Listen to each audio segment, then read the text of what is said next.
We all go to basketball games, we photograph the game, we look for the big plays, and we look for the great players and all of those kinds of things. But there's a whole sense of drama in and around big-time games, important games.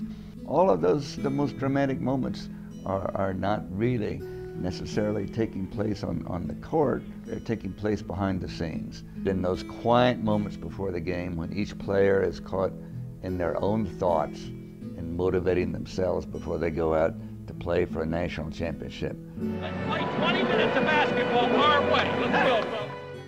When I was a freshman in college, I followed my college team to the Final Four and playing for the national championship game. And the veritable Fog Allen would let me into the locker room before the game and at halftime. On the bench, listening to him give that talk before the national championship game was a young player sitting there who would go on to coach his teams to national championships, Dean Smith.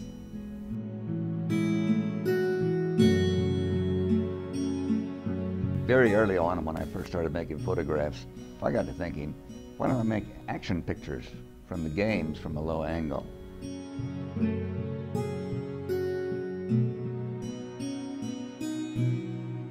For a number of games, I've always had that one camera, and more than any other camera position that I've had, I've made more good pictures with that low camera angle than any other way.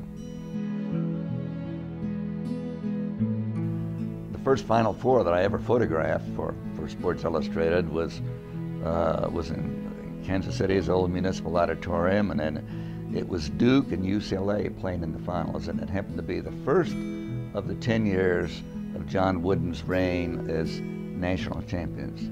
And I was sharing the assignment with Hy Peskin, identified himself as the world's greatest sports photographer.